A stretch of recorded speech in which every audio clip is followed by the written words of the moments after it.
It's Wednesday, August 9th, 2017. Our panelists today, Jonathan Breckenridge, an aerospace engineer, and our legal expert, Frank Ward. I'm Dale Jackson. You're watching Yellowhammer TV live.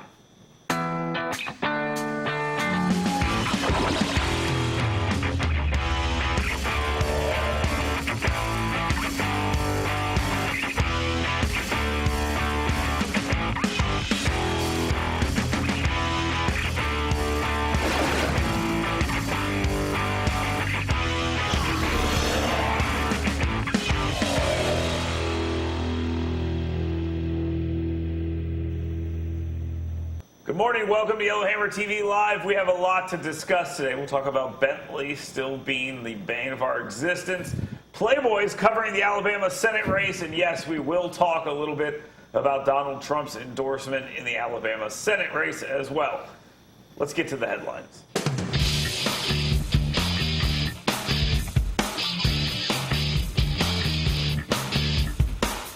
You know, when we started this show, I had somebody ask me, why is Bentley still in the opening? If you watch the opening to this program, you'll see Robert Bentley's face there. It's because he never goes away, no matter what happens. He can be forced to resign.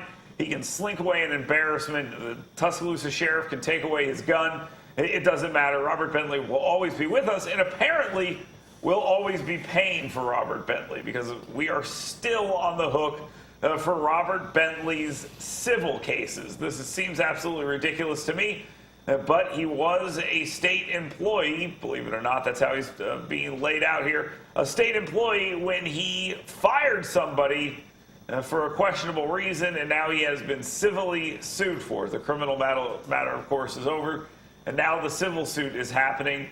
So what do we have to do to get rid of this guy? Frank, the liability here, you're the legal guy here, so help me out. The state is still liable for his defense on civil matters for issues that happened while he carried out his job as governor. And, of course, he had to resign that job, but it doesn't matter. So why are we still paying for this guy? I understand the frustration with this, but I think instead of looking at it in this specific case, you have to look at the larger purpose for paying for the defense of public officials in these situations. You have to look at it not just at Robert Bentley in this situation, but we want our governors, we want our officials to be able to make decisive decisions, and someone's ox is going to get gored, and they're going to get sued at different points, and we need them to be able to operate freely. So I actually think the law is probably a good thing. It stinks in this situation, but I wouldn't go changing it just because of this. So I agree with Frank.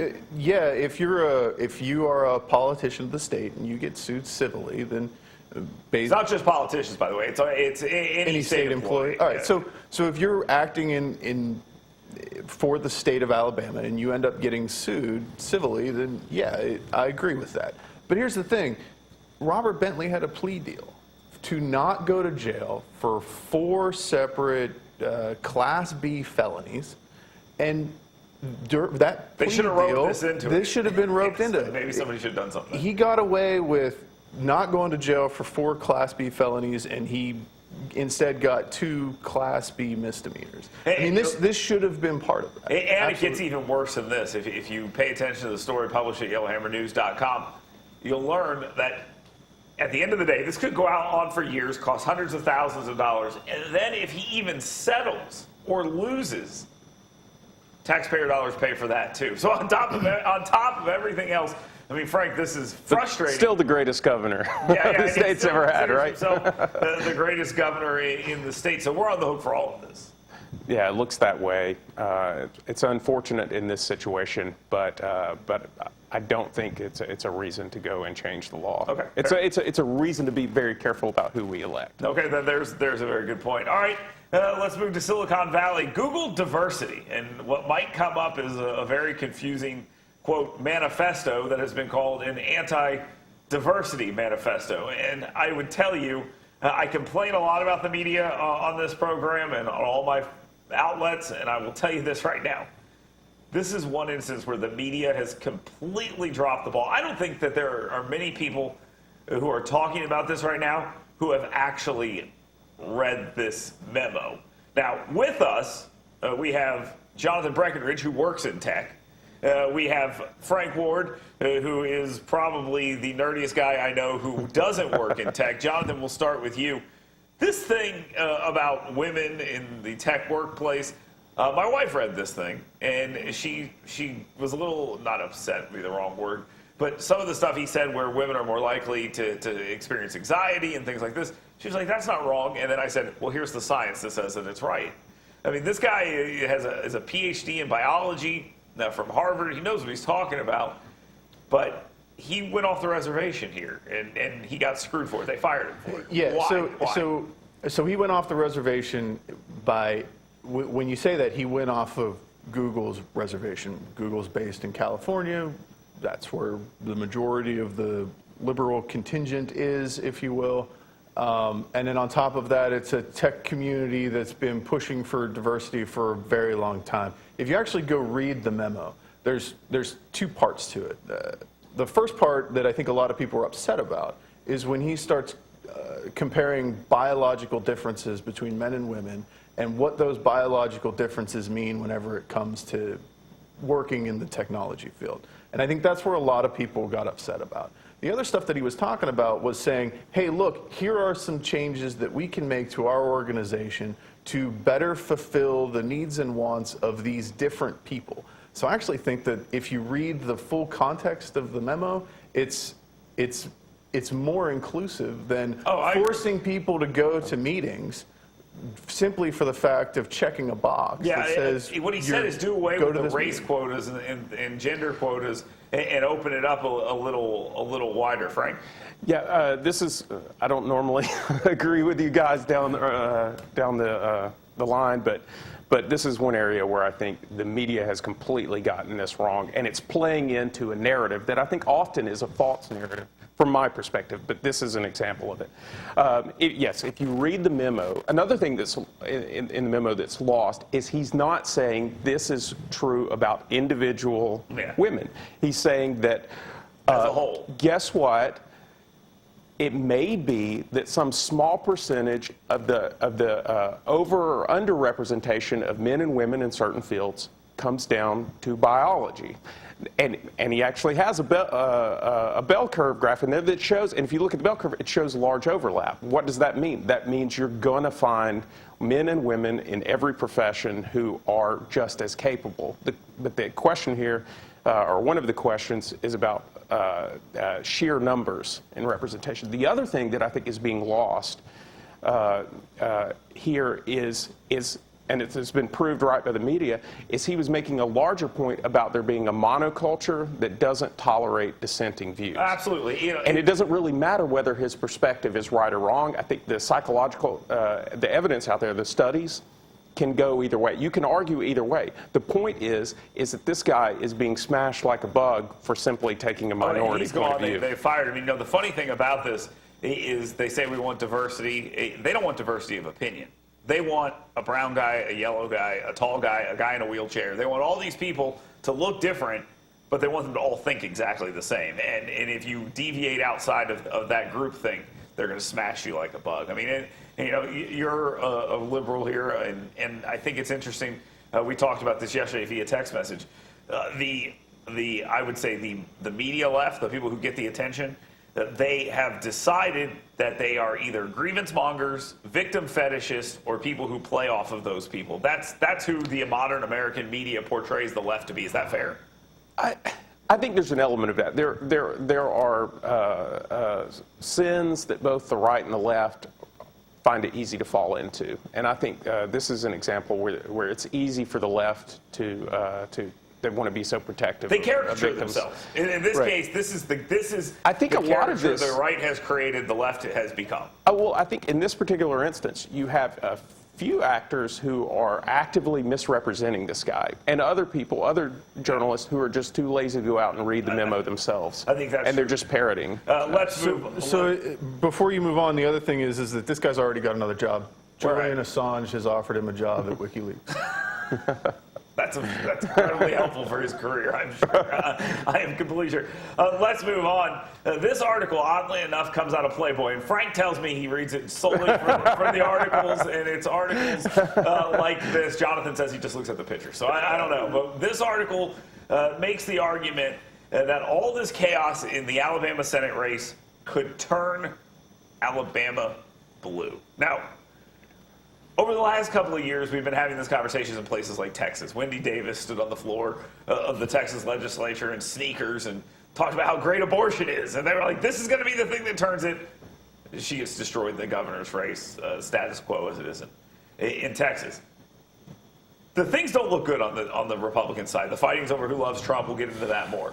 Could this possibly, and Frank, maybe you like this, could this possibly lead to a Democrat winning this Senate race? And by the way, name 3 of the people in the race. I can't do it. Doug Jones, Kennedy, and then I'm at a loss. Okay, all right. Yeah. I mean, the question, I guess, is simple. I know I kind of put you on the spot there, but to name the people. I wish this were a possibility. That in my heart of hearts, would I like to see some diversity, some political party diversity? Race. Right, I would. But the reality on the ground is that's not the case. Jonathan, any real concern here for the Alabama Republican Party that this could be turned blue by a nasty primary fight that we've seen? So, no, not this year, right? I think that the high-ranking Republicans in the state of Alabama need to get their act together. You've got a Hubbard conviction. You've got a Bentley debacle. There are Strange, who's in this race. You've got Strange doing the things that he's doing. I heard someplace, I guess there's an investigation that's supposed to kick off the day after the primary election, right? So I think those things are hurtful to the voter and suppresses people who want to come out and support, because people don't want to support bad guys. I'll make the argument.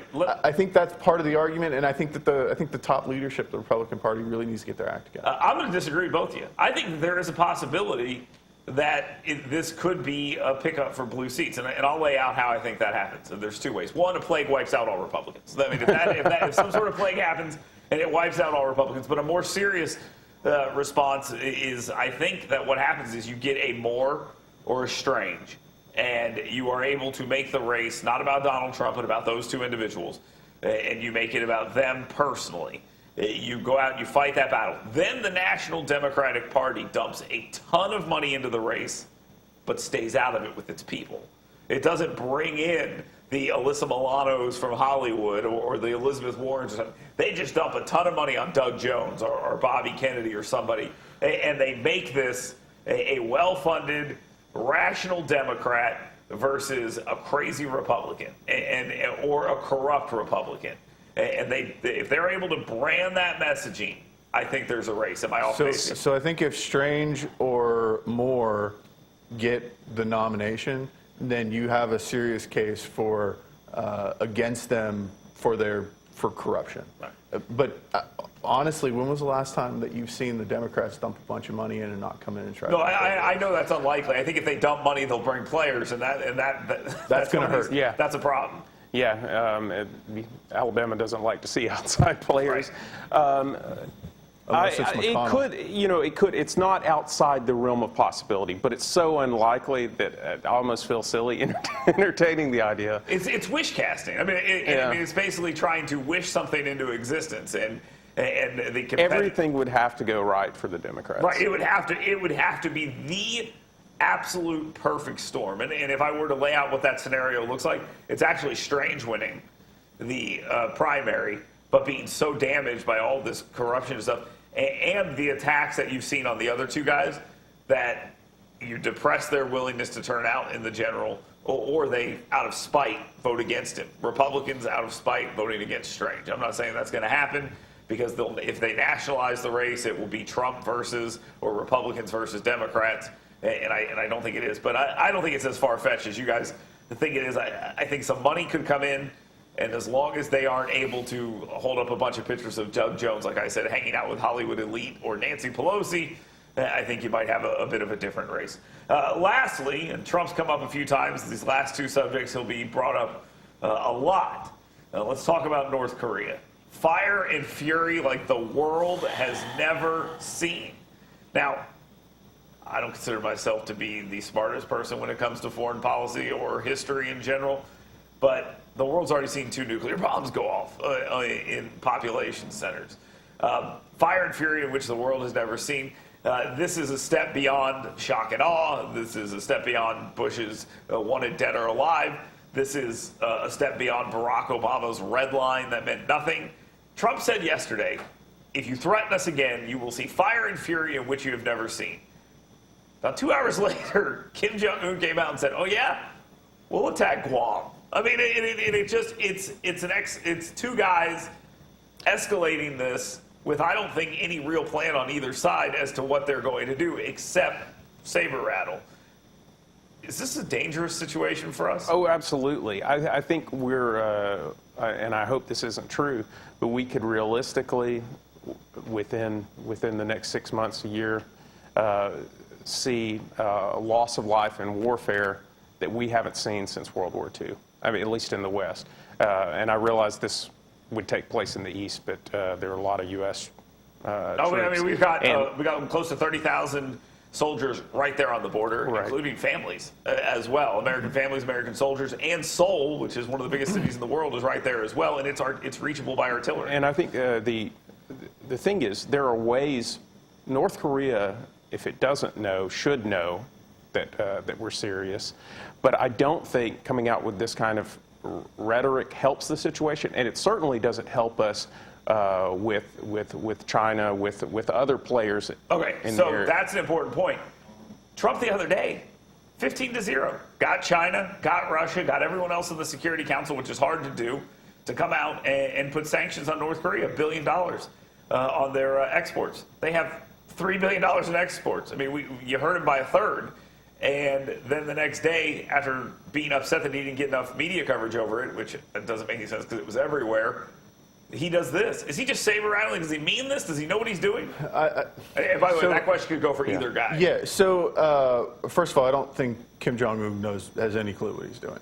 I think he is, I would imagine that he is so tied up, isolated in his own little pocket that he has no clue what's going on around him. As far as Trump, I think that the United States needs to take a very strong stance against North Korea. I think the verbiage that was used by the president was probably not the correct verbiage to be using, but a strong stance has got to be taken.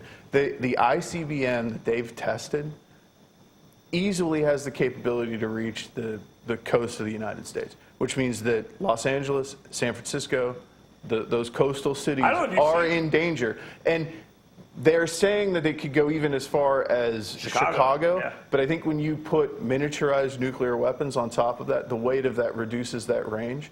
And so now you've got to, and there's more reports, more leaks coming out of the White House that the North Koreans have had the capability to miniaturize those nuclear weapons. And think about this. And that is a concern. He doesn't even have to do that, though. And this is the thing.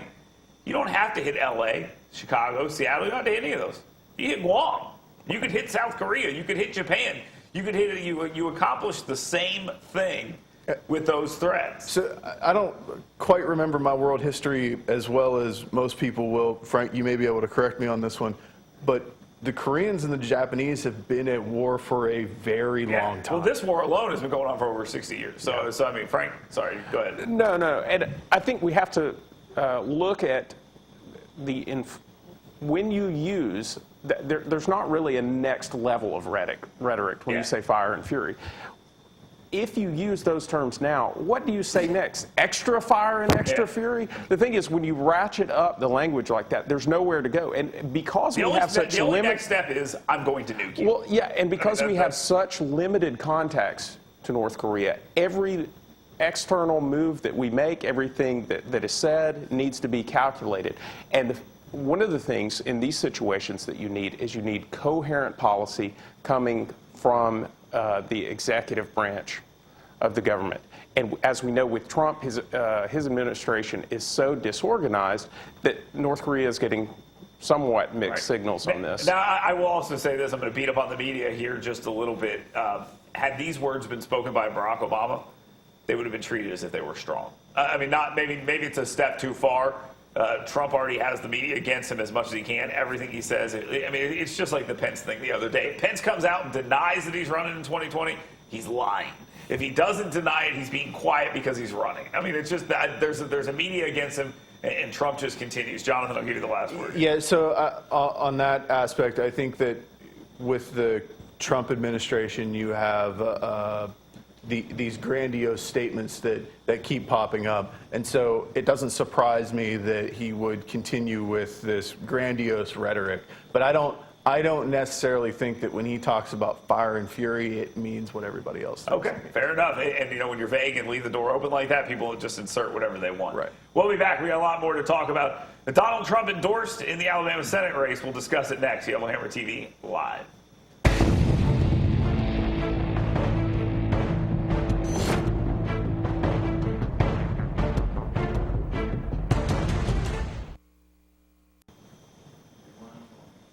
Welcome back to Yellowhammer TV Live. We've been discussing the Alabama Senate race a lot on this program. Yesterday there were a series of endorsements, and the first one for Luther Strange, everyone kind of scoffed at and laughed at. Jim Carnes, a state representative and a member of the Trump campaign in Alabama, and a guy named Perry Hooper Jr., I think, and my wife asked me, who is Perry Hooper Jr.? And I said, Perry Hooper Sr.'s son. Other than that, nobody knew who it was. And then they came out about 2 hours later and just dropped a bomb. I mean, Donald Trump straight up endorsed Luther Strange last night. If the battle was over, who loves Trump more? Luther Strange just won the war, right? I mean, how big a deal is this, Frank? I think it could be a very big deal, but we'll have to see how it plays out in the polls.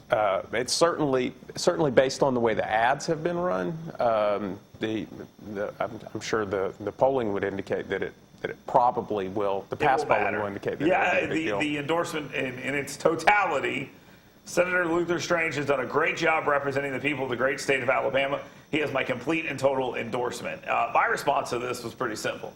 Donald Trump doesn't know what he's talking about. I mean, I don't think he knows. I think that this is the hand of Mitch McConnell. The winner here, right? The winner here is Mitch McConnell. I mean, first it's Luther Strange, but it's also Mitch McConnell. If Luther Strange wins, either way, no, he's got Donald Trump to do his bidding. That's true. But if Strange doesn't win, right, and I wouldn't frame it that way if you want Strange to lose, because if you're framing this as a referendum on Donald Trump, that is exactly what Luther Strange would want. Do you think it's a referendum on Donald Trump now?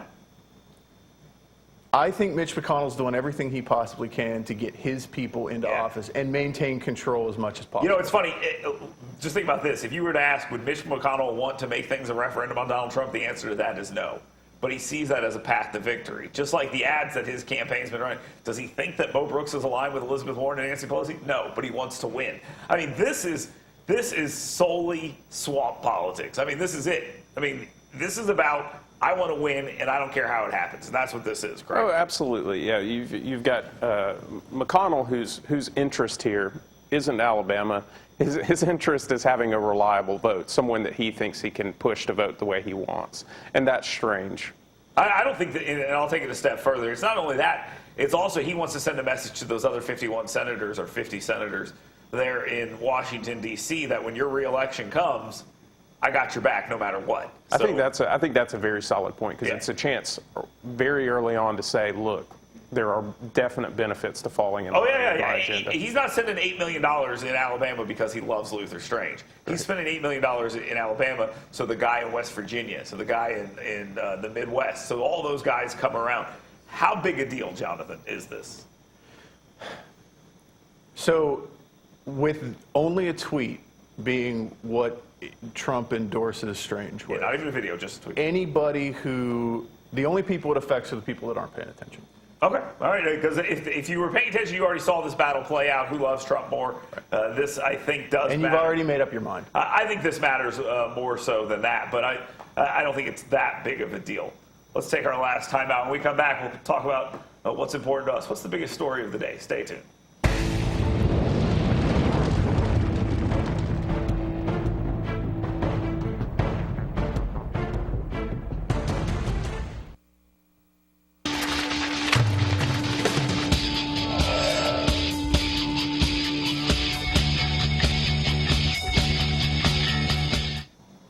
Welcome back to Yellowhammer TV. We are wrapping up the program. We're going to find out what's the biggest story today. What's important to us? Jonathan, you're up first. What's important to you today? So important to me is this North Korea ICBM issue.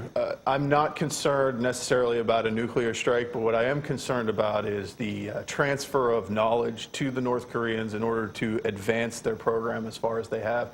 And there's no other place that could have come from but China. Okay. Frank, what's important to you today? Much lighter than that. There's a story out that the guy who drafted the memo back in 2003 that led to us all having to have our passwords with capitals and special characters and numbers is apologizing for that and saying, well, it turns out I didn't actually do much research on that, and it turns out you're actually probably fine as long as you do a long enough password. Ah, lovely. So all the things So that we heard for all that time. He's very sorry about it. Oh, as long as he's sorry. The biggest story for me today is a cafe called the Handsome Her Cafe. It is solving the gender inequality gap by charging men 18% more for all of their meals. So the answer here is like a reverse ladies' night. Dress up in drag, go in, get yourself a great meal, save yourself about 18%. Thanks for watching Yellowhammer TV Live. We'll be back tomorrow.